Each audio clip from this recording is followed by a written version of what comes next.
muchos se confunden y creen que los likes dan simpatía, dan voto, dan estatus social o político. ¿Qué fue lo que despertó y que tú dijiste, vamos a comunicarnos de manera diferente? No te tienes que cuidar ni de cambiar, ni de estar con la memoria permanentemente revisando qué dijiste. No, tú tienes que ser como tú eres. Pero y no disfrutar como tú eres. ¿Cuál es esa esperanza de ese porvenir? Y tú siendo, digamos que, de impacto. ¿Cómo tú te visualizas? Mi tatarabuelo era Rodrigo Gio, aquel poeta, general, independentista, que luchó incluso contra a que Báez le vendiera la península de Samaná a los americanos. Y tomen para el patio, a sentarme en una mesita que ella tiene, a poner una ficha donde va la gallina, el caballo, el puerco, que yo qué.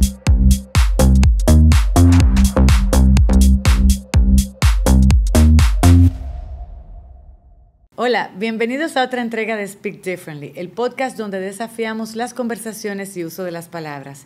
Exploramos las historias de aquellas personas que desafían sus entornos, rompen los esquemas y cambian la conversación, donde la autenticidad y la resiliencia son las melodías más importantes. Yo soy Lara Guerrero y hoy abrimos el micrófono para conversar con una figura que resuena con la gente por su autenticidad, su sencillez y su manera de comunicar disruptiva y diferente.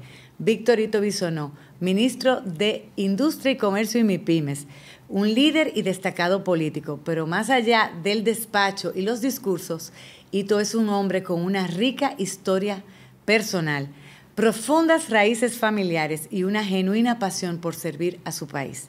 Hoy vamos a conocer a ese hombre, esposo, padre, abuelo y amigo. Más allá de los títulos, vamos a conversar con él para conocer de su vida y sus familias. Hola, Ito. Hola. Oye, te estoy viendo con la facilidad que te expresa. Te felicito, pero esos lentes están muy chulos también, ¿eh? Tú sabes, la pasión. Tú quieres ir a tu país, yo quiero saber que yo tengo una pasión por los lentes. Pero yo cuando recibí la grata noticia de parte de Gianmarco de tú aceptar esta invitación, que te tenía en esa lista, te lo dije fuera de oración, yo, bueno, esta figura con una agenda tan apretada, no sabes cuánto yo agradezco esto. Fue tan rápido, no te puedo decir lo grato que fue para mí. Y recordar esos años, desde cuando yo te conozco, hace mucho, y no quiero decirlo porque me voy a evidenciar tanto a ti como a mí, pero tú eras súper joven y tú has tenido una carrera pública, ¿verdad? Y política muy activa. Estoy hablando de 16 años, 17 años. La verdad que sí, que te está escondiendo, porque son 40. Por eso. Pero, más allá de toda esa vida pública, quiero hablar de tu familia. Ese recuerdo de tu infancia, esa influencia, porque tú estás en la vida pública y política, porque tuviste una influencia que te marcó seguramente de tus abuelos. Cuéntame de eso. ¿Cuáles son esos recuerdos que tú tienes de tu infancia que te llevó hasta donde tú estás hoy? Sí, fíjate, Lara, inconscientemente todos los seres humanos, lógico, tienen unos genes, una genealogía, un árbol genealógico que lo antecede y que de alguna manera no consciente inciden quizá en uno. Yo lo veo así. Pequeño, por ejemplo, a mi hermana Vilma y a mí, mi papá y mi mamá se fueron a vivir a Italia. Era una época donde el que tenía los recursos para poder salir y no estar en medio de la tiranía de Trujillo, y más que en algunas coyunturas, como es el caso de mi mamá, por ejemplo, que la familia de ella fue golpeada por el sátrapa. O sea, dos hermanos de ella desaparecieron, pero desaparecieron para quitarle sus propiedades. Lo que era Engombe era propiedad de lo del Castillo. Lo que era la mina de las Rosario era propiedad de lo del Castillo. Y entonces sencillamente lo mataron, cogieron los títulos y lo transfirieron a nombre de los Trujillo. Y eso hoy es tema propiedad público. del Estado. Correcto. Y el otro, Luis Conrado del Castillo, murió en un accidente rarísimo. Una varilla le atravesó el pecho cuando habían 2 carros en la calle, o sea, en la ciudad capital. Y ella, que estaba trabajando en la UAS como asistente, secretaria del rector, parece que en esos desfiles y esas cosas también, bueno, pues las cosas del momento lo mejor era sacarla del país. Se fue a Italia. Allá conoció a mi papá, que también era la ola de un grupo de amigos, Enrique de Castro, Los Brache, bueno, en aquella época Monseñor Roque Adame estudiaba allá, después que fue pediatra fue que se entró a la iglesia, Príamo Polanco también, Monseñor. O sea, había un grupo. De Baní, mucha gente. Y entonces se conocieron, pero nos tuvieron a Vilma, a mi hermana y a mí, y nos traían aquí y nos dejaban con las abuelas. Pero tú, o sea, que tú eres italiano. No. Mi mamá venía, daba luz unos meses, se iba, pero nos dejaba aquí con las abuelas. A donde voy es a eso. Mi abuela materna, de las primeras maestras normalistas, antes a los liceos, las escuelas era la normal del país, Rita Indiana del Castillo Rodríguez Objío. El tatarabuelo era Rodríguez Objío, aquel poeta, general, independentista, que luchó incluso contra a que Báez le vendiera la península de Samaná a los americanos, y Báez terminó fusilándolo por esa posición. Y viuda, joven, era la cabeza de la familia.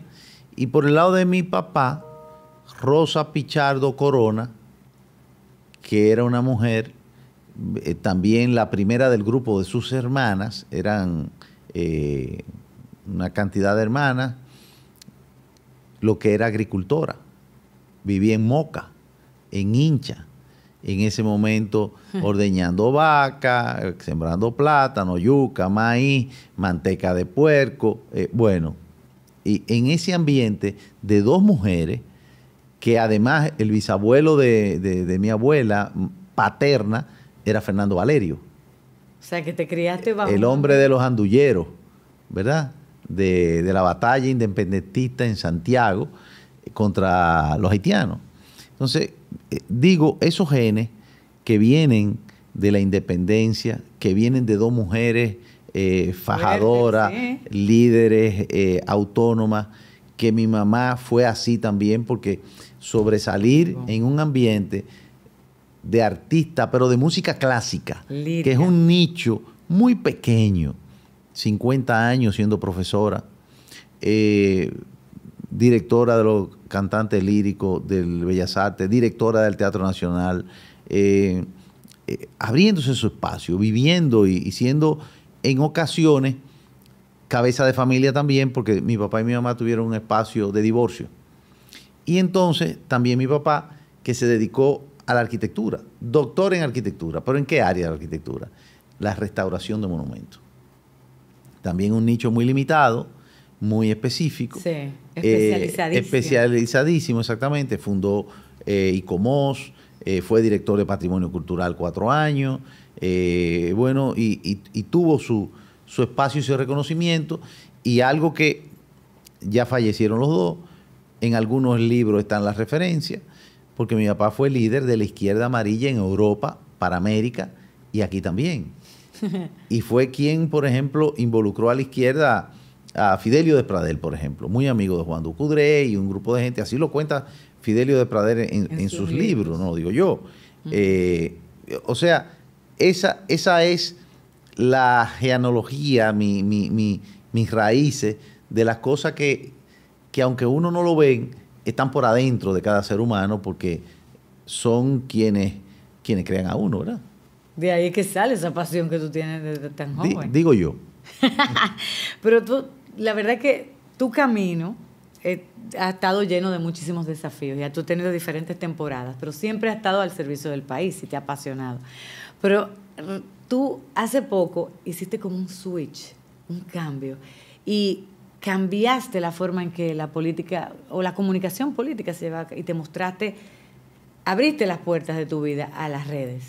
y empezaste a hablar de manera diferente, disruptiva, auténtico y también como creativo, te montabas en un motor, ¿verdad? Empezaste a hablar de manera llana.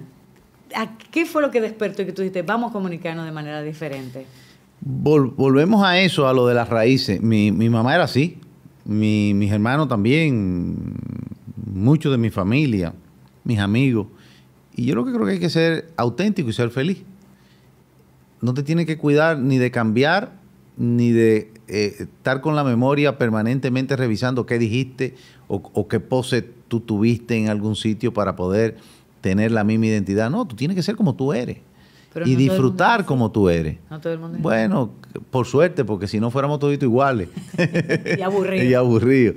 Pero yo lo que creo es que esa modernidad que se da con la apertura de las redes y que a veces es un poco incluso riesgosa, porque tú abres la puerta de tu casa, tú abres las puertas de tu familia, tú expones a tu familia y hay cualquier persona que piensa diferente que tú y hasta se atreve a ofender a la familia o a un niño o criticarte porque tú estás recogiendo un huevo. Mira, estás recogiendo un huevo y qué sé yo qué. Como algunos comentarios que de repente tú dices, bueno, pero ese soy yo. No, y no solamente eso. Como quiera va a haber alguien que critique y si tú le haces caso a eso, pues te pone loco. Pero, y esa no es la idea. Y entonces yo me divierto muchísimo. Esa es la verdad, ¿entiendes? Se nota. Sí. Y Tiago te está poniendo y Sol te están poniendo... Mira, esta mañana yo me estaba desayunando y me estaba comiendo un poco de mango que me regaló un ingeniero amigo de Bani, buenísimo tan en la época de mango. Y viene Sol, pues se están quedando en casa porque Daniela y Javier, los papás, están de viaje. Entonces Mateo y Sol se están quedando en casa. Mateo se fue al campamento temprano y eran las 7:30 y yo voy a comer mi mango. No, Sol se había desayunado y se quería comer. Bueno, yo feliz, estaba comiendo conmigo. ¿Cómo te dice? ¿Abuelito? No, Hito, me dice. Entonces terminamos y me dice, Hito, ven. Y yo no tenía el teléfono porque, ¿pero para dónde? No, ven. Y yo que veo que tengo que ir al Catalonia, yo vivo en Arroyo Hondo, me tomo un tiempo, claro, tenía que aperturar un foro de mujeres. Digo, caray, pero y tomen, para el patio, a sentarme en una mesita que ella tiene, a poner una ficha donde va la gallina, el caballo, el puerco, que yo qué, y como una cocinita. Siéntate aquí. Digo, o sea, tú estás disfrutando. Llegaré 5 minutos tarde. Pero eso vale más para claro. Ti, la familia. Mateo, yo dije Tiago, pero Mateo, ¿qué fue para ti? Recuerdo cuando Daniela te comunicó que tú ibas a ser abuelo y tú no entendías, una caja. Me cogieron de bobo. Pero es un personaje, ese nieto tuyo. ¿Cómo ha sido esta vida de abuelo? Dicen que los nietos son mejores que los hijos y que uno lo disfruta más. Bueno, mi mamá decía, y ahora yo le entiendo, y por eso yo le digo, pónganle atención a los mayores que tienen sus experiencias. Ella decía que si hubiera sabido, tiene a los nietos primero. Porque además tú lo disfrutas y, bueno, y si te cansas se lo llevan los papás también, esa es la verdad. Pero estábamos en Jarabacoa, así me llevan esa caja con una noticia y yo y que esto y que ustedes las mujeres tienen una habilidad mayor para eso. Pero son un regalo que le da Dios a las etapas finales, porque ya ahí comienza uno a vivir otra etapa, pero no es más que de regreso de donde uno vino. Esa es la verdad. Y entonces los nietos comienzan a acompañar a los abuelos y a darle buenos momentos, que no son más que las ocurrencias de los niños, de la inocencia de los niños. Uno con más chispa, otro con más actividad, con más actitud. Y resulta que Mateo ha salido un tigre. Pero un tigre. Un tigre, sí. Pero lo vemos compartiendo mucho. ¿Te gusta mucho el campo, Hito? ¿Te gusta más el campo que la playa? Porque te vemos más... Tú te muestras más en las redes. 100%. Sí, la playa es muy bueno estar ahí, pero después que tú te bañas 2 o 3 veces, el calor te pone pegajoso. La arena. La arena es otra cosa. Yo cuando puedo, desde mi abuelo que subía con mi papá y mi abuela, tuvieron una de las primeras casas de veraniego en Jarabacoa, o sea, subí de Moca a Jarabacoa, subían en caballo y subían en un vehículo militar que subía 1 o 2 veces a la semana. Claro. Y entonces nosotros nos acostumbramos. Luego, con mi tío, de parte de mi mamá, Orlando Asa, también lo mismo. Y cuando uno iba a Jarabacoa, se encontraba ¿con quién? Con muchos de los amigos de uno. Era un núcleo más cerrado, pero hoy Jarabacoa tiene 7,000 residencias. Y nosotros hemos tenido la oportunidad siempre de tener una casita, los hermanos cerca, los primos cerca, y entre todo tener un ecosistema que compartimos. Y entonces, la verdad que la pasamos muy bien. Ahí tenemos, por ejemplo, 50 gallinas. Los huevos más caros del mundo, pero son los huevos que nos permiten a nosotros que Mateo los recoja. No, yo lo digo porque no es para venta. Entonces hay que es para que Mateo lo recoja o nosotros mismos y para la casa. Tenemos una vaca que no es mía, que es del encargado. Pero resulta que cuando da leche nosotros la ordeñamos. va Mateo, ¿verdad? Ven el proceso de cómo de la leche se saca el queso, la mantequilla, el yogur y esa vivencia. Tenemos un espacio para tener 1 o 2 caballitos. Sembramos la mata. Este fin de semana estábamos allá. Yo llegué el sábado al mediodía, hasta el domingo en la mañana que bajamos. Ya ellos estaban allá desde el jueves, que era Corpus Christi. Claro. Pero Mateo me dice, ven, vamos a marotear. Y yo, ajá. ¿Y eso pero, que saque tu bueno, aprendiendo. Entonces había una guayabita chiquitica que son muy dulces. Ay, las rojitas por dentro. Sí, correcto. Zapote, cereza, una serie de fruta, y entonces va con su carretillita y uno de lo que uno disfruta y de con lo que uno se identifica, porque yo lo viví. Cuando yo iba donde mi abuela, yo participaba y además de eso tenía la oportunidad de acompañar, y ella daba unos chelitos de que por lo que uno trabajaba, que no era más nada que con un plátano, iban cortando los plátanos, entonces había que hacer un hoyito cada 100 plátanos para uno llevar la contabilidad, por ejemplo, o hacer cualquier otra cosa. O sea que tienes buenas memorias de tu infancia. Oh, sí, claro, claro. Así tú quieres que tus nietos y tus hijos tengan así contigo, me imagino. Seguro. Una vez estábamos preparando, y te voy a enseñar la foto, estábamos preparando unos novillos que iban para la feria. Bueno, y cuando estamos en la feria, yo voy a llevar uno de los novillos a exhibirlo, pero resulta que la fila era muy larga y se le durmió al novillo la nariz y a mí los dedos, y ese novillo cogió para adentro conmigo reguindado del narigón. Suerte que había un veterinario ahí, Orlando, grande, y me agarró, y si no estuviera yo todavía corriendo atrás del novillo.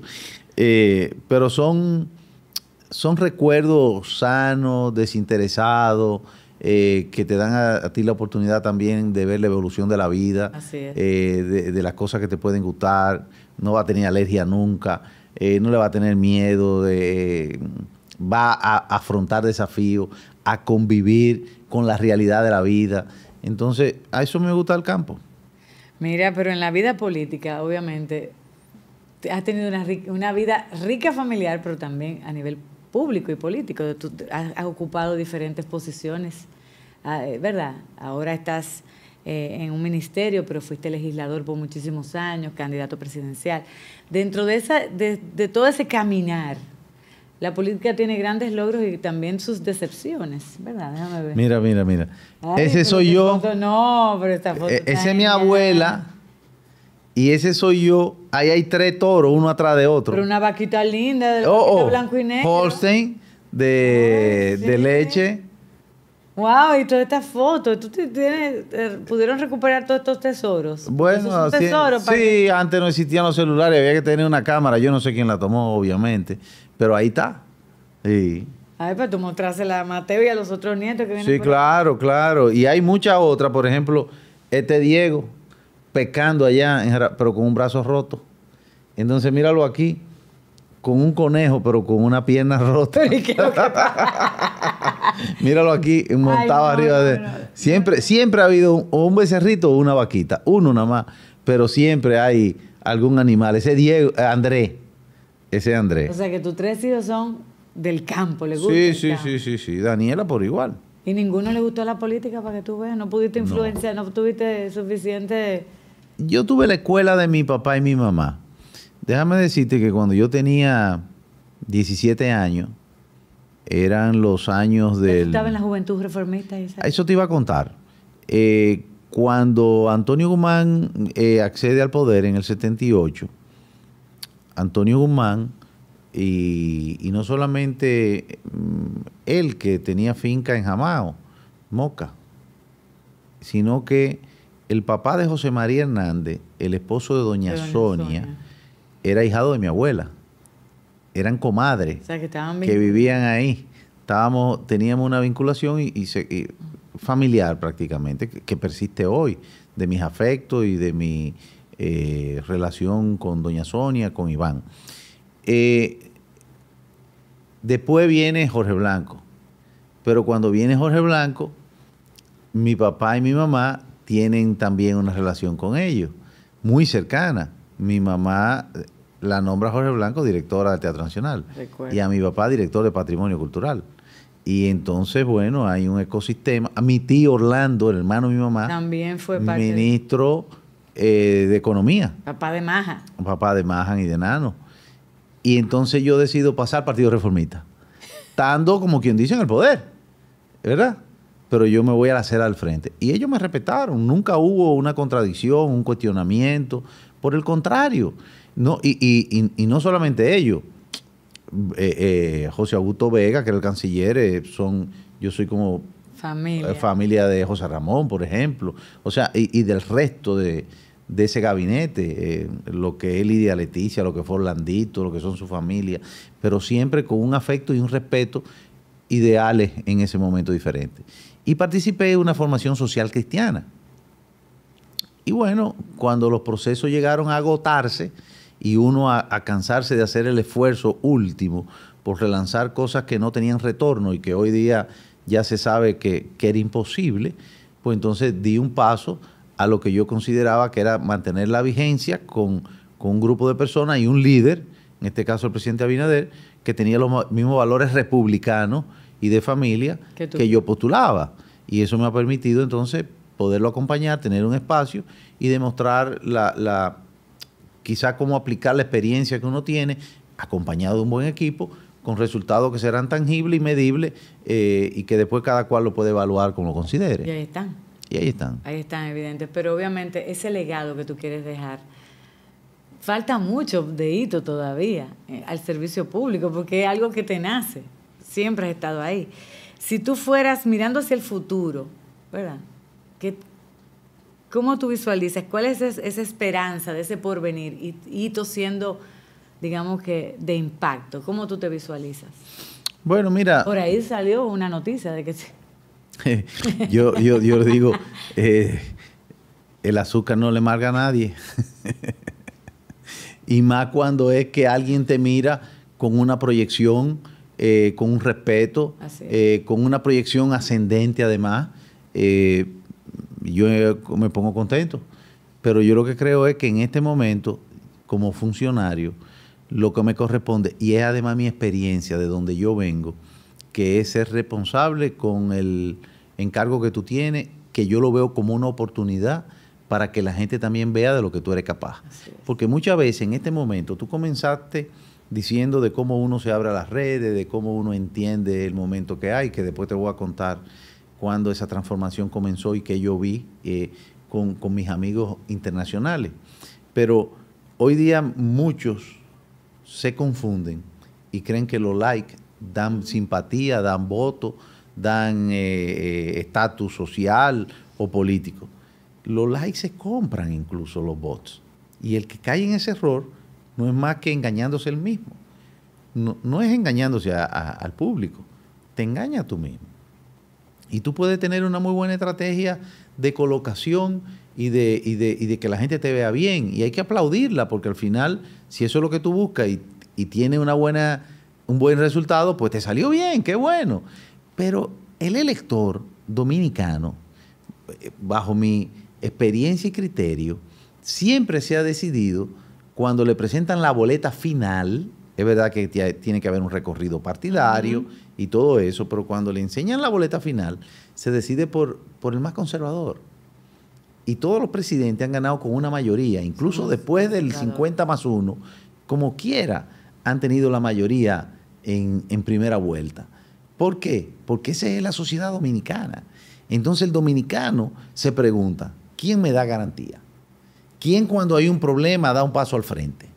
¿Quién yo puedo confiar porque sé cómo piensa de la educación, de la migración, de la salud? ¿Quién tiene un recorrido que me permite a mí ocultar, ver, probar las vivencias, que ha estado cerca o que ha estado lejos, o en qué momento dice, aquí estoy yo, no solamente cuando a mí me convenga para tener ese like, sino cuando el otro está esperando que aparezca alguien porque hay un problema, ¿quién me ayuda? ¿Dónde está la persona que me va a dar esperanza? ¿Quién es que me va a servir de interlocutor? ¿Con quién yo puedo sentirme que en algún momento va a llegar un mensaje para que se resuelva tal problema o tal expectativa o ayudarme con la curiosidad que yo tengo? Entonces yo creo que el momento es de la gestión de gobierno. A veces nos perdemos y nos desesperamos. Nosotros no hemos cumplido un año de esta administración. Así es. Porque fue en mayo las elecciones, pero la toma de posesión es en agosto. Así es. No ha llegado agosto. Y las elecciones son en el 28. Vamos a darle un año, por lo menos. Y los que aspiren, bueno, pues que se dediquen a su aspiración. Porque si no, que hay una cadena de distorsión. Tú estás aspirando, el que tú estás convocando a que te apoye ya anda atrás de ti. Sí, pero el compañero. No hay garantía futura si tú no trabajas en el hoy, te ocupas del hoy. Es que el hoy siempre está ahí. El político, yo pongo mucho de ejemplo la milicia. Cuando tú te enganchas y entras, se llama conscrito o a la academia. Y el que entra a la academia, ¿a qué está aspirando? A graduarse y a ser teniente, y después primer teniente, y después capitán, y después hasta que llegue general. Pero cuando llega a general, quiere ser jefe del ejército, y después quiere ser ministro de la Fuerza Armada. Ay, Dios mío. Entonces es lo mismo del político. El político quiere ir ascendiendo, y es su naturaleza. Ahora, ¿cuándo es el timing de tú decir, no, yo estoy en esto y me voy a dedicar a eso? Quiere decir que tú no te puedes ocupar de lo otro. Y resulta que todos los que están aspirando tienen funciones, por lo menos en mi partido, que es el PRM, no en la oposición. Entonces yo creo que aquí hay que consolidar un liderazgo, hay que consolidar un buen gobierno, hay que apoyar a un presidente que se está colocando no solamente como un líder nacional, sino como un líder regional, continental, y que tiene una edad que le va a permitir serlo por mucho tiempo. Y tiene que tener una buena gestión de gobierno, porque si no, ¿cómo va a fortalecer ese liderazgo? Entonces, eso es lo que yo veo. Mira, y tú ya se nos acabó el tiempo, esto es rapidísimo. Cuando uno lo está pasando rico, pasa muy rápido. Si tú fueras a decir, que alguien te fueras a describir tú mismo, que tú quisieras que la gente dijera cuando digan, Ito Bisonó, ¿qué tú quisieras que la gente dijera de ti? Cuando tú no estás ahí. Que vean a un servidor sencillo, que sea asequible, que reconozcan que aunque me haya equivocado en algo, tuve la intención de dejar una buena impronta, igual con mi familia, y que vean un buen dominicano. Yo no aspiro mucho. Gracias, Ito. Me encanta. Saludos a Chabela, a toda la familia por allá. Saludo a Luis y a mi amigo Lon, que después tiene que venir otra historia para contar mi experiencia con Miguel Guerrero, alias Lon, ¿verdad? Le voy a decir a él que te invite para que tú se la... No, yo con él me mantengo en contacto siempre. Amigos, llegamos al final de otro episodio maravilloso con Ito Bisonó, el ministro de Industria, Comercio y MIPYMES, pero más allá de el ministro y de los títulos, podemos conocer un poquito más sobre esa vida y sobre ese legado de familia que él viene heredando y va a transferir a sus generaciones futuras. Que al igual que él, que la palabra que está llena de sabiduría, luz y verdad, también los guíe a hablar diferente como lo ha hecho Ito. Nos vemos en la próxima.